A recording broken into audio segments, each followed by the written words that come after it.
when an individual realizes their own abilities, can cope with normal stressors of life, and can contribute to the community or be productive.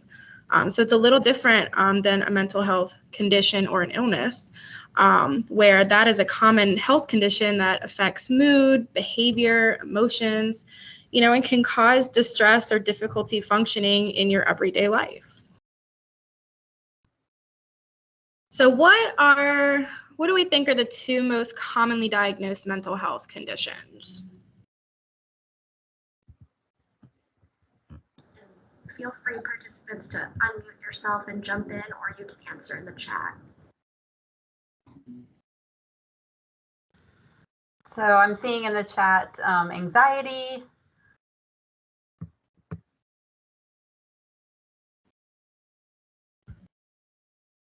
Any other guesses? Got some typing going on. Depression, depression, depression, depression. All right. All right, so mental illness it's very common. Nearly 1 in 5 of adults in the United States will experience a mental health condition every year. And 1 in 24 do live with a serious mental illness, such as schizophrenia and bipolar. And what we kind of mean by more of a serious illness, is ones that, you may not be able to manage on your own. You may need, counseling or medication. And 1 in 12 live with a substance use disorder, whether that could be the substance is alcohol or other kind of drugs. So you all were right. Anxiety and major depression are the most commonly diagnosed conditions. So good job. So just a brief overview of anxiety and depression.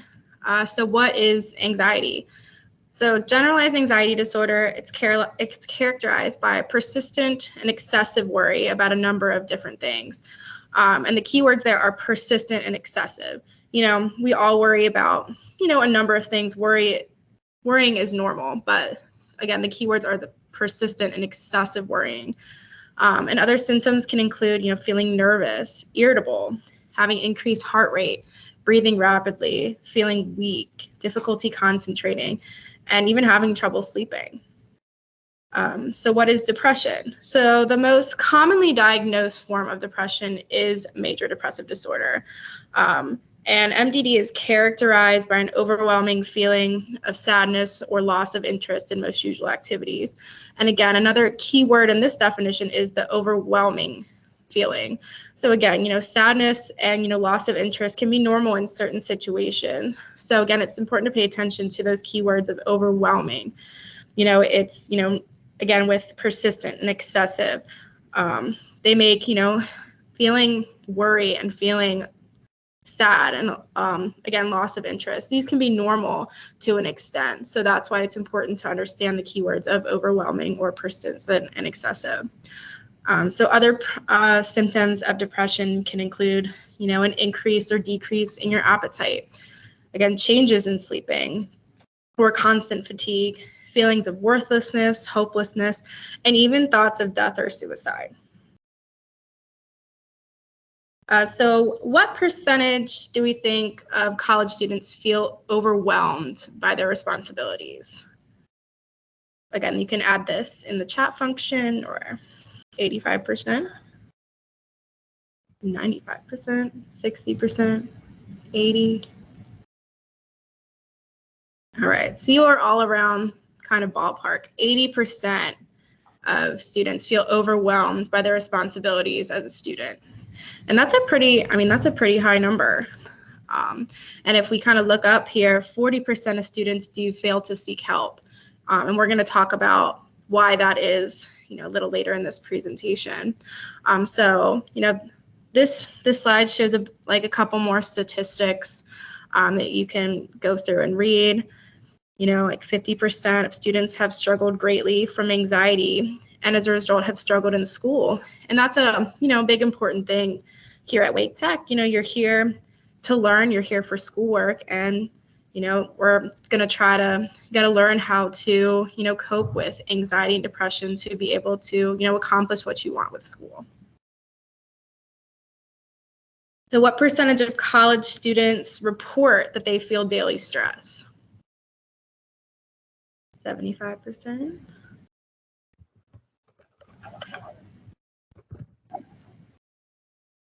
85, 65. Okay. So more than 80% of college students felt overwhelmed by all they had to do in the past year, and 45% have felt that things were hopeless. So again, 80%, and that's of students who've reported. So that's not even, it could be, and it probably is higher, but it's, 80% of students reported that they felt stress on a daily basis. There's other percentages here. I wanted to take a note of this 9% here have contemplated suicide in the past year. We think of 9 as a low number, but when you think about, contemplating suicide, that's actually a pretty high number. So that's why it's important, to talk about mental health and, learn how to cope with stressors that may cause anxiety or depression. So what are some reasons do we think that students might not seek help? Any guesses?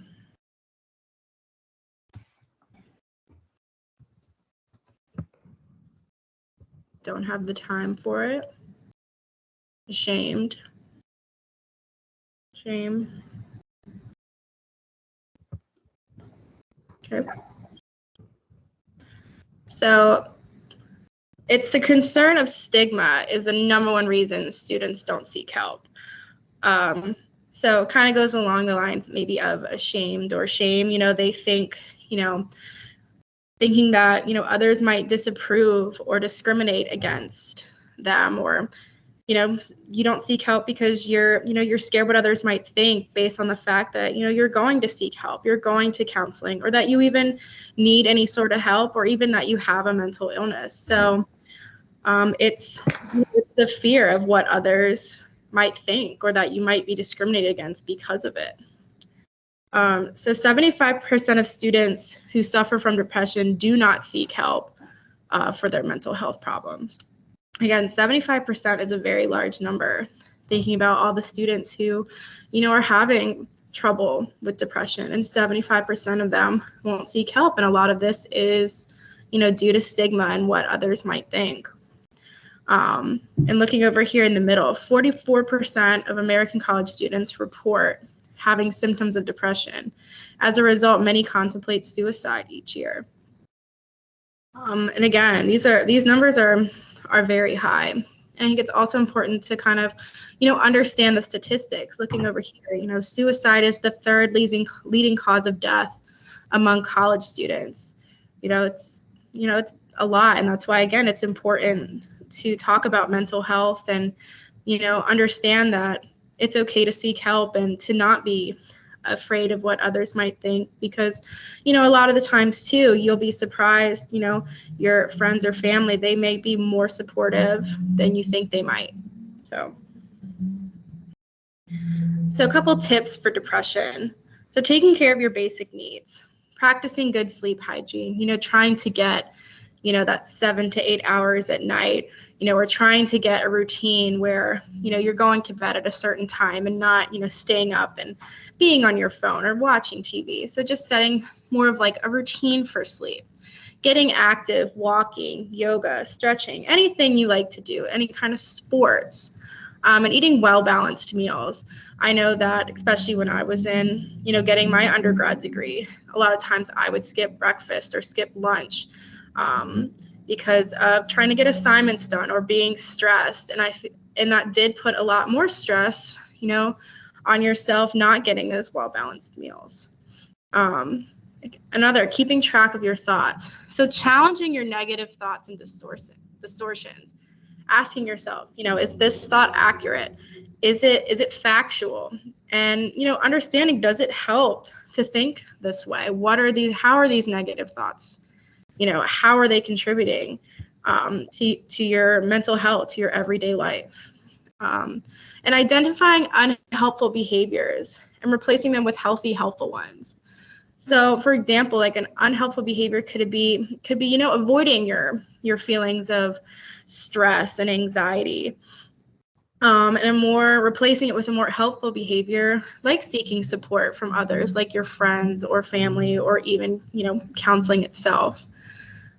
Practicing self-compassion, giving yourself that same care and kindness that you would give, to a friend or to a loved one, and being understanding, of yourself when you do fail or you do feel inadequate. So it is important that if you are experiencing, severe depression symptoms, it is important to seek professional help. All right, so coping with anxiety, acknowledging your feelings. So take time to notice and express, what you're feeling without judgment. Imagine what you might say to a friend or loved one, and try saying that to yourself. Try to show yourself that same compassion. So steps to take, journaling, talking with someone you trust, engaging in creative arts, seeking counseling. These are all, great ways to cope with anxiety and acknowledge your feelings. Another good one, breathing.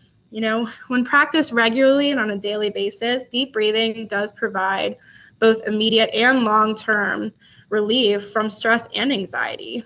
And, some people say, it doesn't work. If it doesn't, try it again. Try slowing your breathing down. Most common mistake is that you could be breathing too fast. Just take that time, to really focus on it. Right. So additional tips to help with stress. The main one is practicing self-care. And self-care can be very different for everybody. It's just, taking the time to do something for yourself that, helps you relax. So this could be, reading a book you like, hanging out with friends, taking a walk, anything that will provide you with, any kind of, relaxation or just, time for yourself. Finding ways to focus. Seeking out social support, again, finding support with friends, with family, and even, professional help. Limiting media consumption, and this can be social media, it can be, just the regular media from the news, just limiting this, maybe, not using social media before bed or not using it when you first wake up in the morning, just limiting this consumption. Watching your diet. Again, we kind of talked about this briefly with, eating well-balanced meals. Again, that can be, helpful for stress and anxiety. Getting enough sleep, breathing, acknowledging your feelings, being able to acknowledge and accept, your thoughts and your feelings. Again, paying attention to your thoughts. Engaging in healthy activities. Practicing mindfulness. So, being in a state where you're consciously aware of the present moment. And we're going to get into that in the next slide. And even talking to a professional can always be, very helpful to a lot of people. All right, so thoughts affect feelings. So our thoughts, feelings, and behaviors are all within a triangle. They all affect one another in many different ways. So it's important to pay attention to your thoughts. Your body responds to how you're thinking. So, if you're worried, your body's reaction, is gonna be to tense up. So, start paying attention to your thoughts and how they're affecting you, and start, thinking about the things that you control rather than the things that you can't control. So things to do, again, practicing mindfulness by paying attention to your present moment experience without judgment. Think about using all of your senses.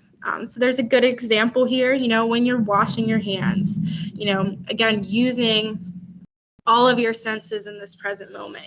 What does the soap feel like? What's the texture? What does it smell like? How does the water feel? What are you seeing? Are there bubbles? So there are apps out there also to help with mindfulness exercise, because being in the moment, takes you away from these runaway worry thoughts. All right, so now Elaine is going to talk about some additional support services. Thank you, Courtney. So Wellness Services at Wake Tech is here to support you as students. And our main role is providing brief short-term counseling as well as referral services should you need some support beyond Wake Tech. And we do this in a non-judgmental, private and supportive environment so that we can help empower you to achieve your personal and academic goals. So again, our primary service is the one-on-one counseling sessions, and we will go into in a later slide how to schedule an appointment and everything. We also provide consultation, crisis intervention, and referral services to support your learning and keep you here at Wake Tech. Finally, we provide outreach. This is to increase awareness of mental health through prevention, education, and stigma reduction, just like we're doing here today. Here's a short list. Now, this is not exhaustive. There are many benefits to counseling, but for those of you who might be hesitant or curious about how it can help you, coming in to talk with a counselor can help you get out of that feeling of being stuck or to clarify and identify what the problem is. We can help you to regain a sense of pleasure and control in your life, work on things like self-confidence, exploring some opportunities for change based on the changes that you want in your life, and then helping you to discover your personal strengths, maybe some strengths you've forgotten about because you are so overwhelmed or stressed. And we can help you again identify them and then learn how to use those strengths to move forward. Wellness Services uses a brief solution-focused model of counseling. So it's not a hard limit for the number of sessions we offer, but we do say between 1 and 6 appointments a semester. And a lot of problems or concerns can be worked out within this time-limited model. But just like I said earlier, if you do need additional support, we have some great partners in the community that we can refer you to for more ongoing counseling. And even in the case of a referral, I do want everyone to know that does not mean you're not welcome to reach out to Wellness. You can always call or email Amanda or I, even if you are already connected to a therapist in your community. We meet for one-on-one sessions, either in the office or through telehealth, and the sessions usually last about 30 to 45 minutes, depending on what you might need that day. Crisis counseling is that in-the-moment support and feedback to assist you if you might be experiencing a mental health crisis, such as thoughts of suicide, right? Other services we provide are, group counseling, workshops like we're doing here today, referrals, and consultation as well. And on the right-hand side there, you'll see, again, not a full list, but just some of the things that we can help you with. Stress, depression, eating disorders, grief and loss, alcohol and substance use, anger. Really, whenever you are in doubt, Wellness Services is a good place to start for any type of mental health concern. Or, maybe you're not concerned about yourself. Perhaps there's a friend or a classmate that you're worried about, and we can talk you through that as well. All contact that you have with Wellness is confidential. Your counseling files are not a part of any academic records, and no one at Wake Tech besides the wellness counselors have access to them. We would never share your information unless there are, some exceptions, right? So if you've provided a signed consent form for a release of information, we might be able to share a few things. If you did express intent and a plan to harm yourself or another person, we would need to take steps to keep you safe or the other person safe. If you were to report that a dependent person, minor child, or elderly person is suffering from abuse or neglect, we are mandated reporters. These last two are rare, but just to point it out, if there were ever a court order or a subpoena that required disclosure of information, we would have to comply with that. And if a counselor needed to consult with another counselor to provide you the best care, sometimes we might have a discussion. And again, that is just to make sure that you're getting what you need. Wellness services is, of course, free to currently enrolled students. There is no cost associated with this. And even if you're not currently enrolled, you're always welcome to contact Wellness for referrals to local community resources. How to make an appointment. Like I said earlier, we're meeting for both in-person and virtual counseling sessions, whatever your preference is. There are a few ways to schedule, and I have the links here. So if you go to the wellness webpage, wellness.waketech.edu, you'll see on the sidebar an option for appointments and contacts. And if you click that, it will navigate you through the bookings scheduler. And then we have some shortened bit.ly links that bring you directly to the scheduler. So one is for virtual and one is in person. You can also contact us directly by email or phone, of course. And then we have a general email inbox, which is wellness@waketech.edu. We do send you some required paperwork ahead of your appointment that we ask you try to complete before the appointment. One is the intake form. This is very brief and just gives us more of an idea about why you're seeking help. The disclosure form outlines the role of counseling services, the scope of services, and the consent to teletherapy is only signed if you are electing for virtual counseling. Wellness Services also has a relatively new resource called Therapy Assistance Online, or TAO for short. And this is a free self-help tool. There's an app that you can download on Apple and Android devices, or you can always just use it in computer, tablet, whatever. There's over 150 sessions for mental health and wellness concerns, and the topics are really very extensive, so ranging from time management and perfectionism to calming anxious thoughts, dealing with depression. And again, this is completely free to you as a Wake Tech student. We have the link here, and you'll just have to be sure to register using your Wake Tech email address.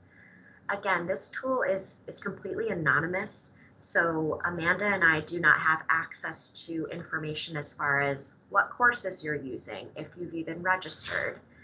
It can be used alongside with the wellness counseling sessions if you are working with one of us. But primarily people are using it as that self-help tool. If you do have any trouble registering or more questions about TAO, just reach out to one of us. At this point, I did want to remind everyone about the survey for Advising Awareness Week. Students completing the survey are going to be automatically entered into a drawing to win gift cards ranging from $25 to $100. So please complete the survey. There's the QR code there, and then Amanda will paste the plain text link in the chat as well. We also have our individual contact information up here should you want to reach out. And I'd like to open the floor to any questions that you all might have.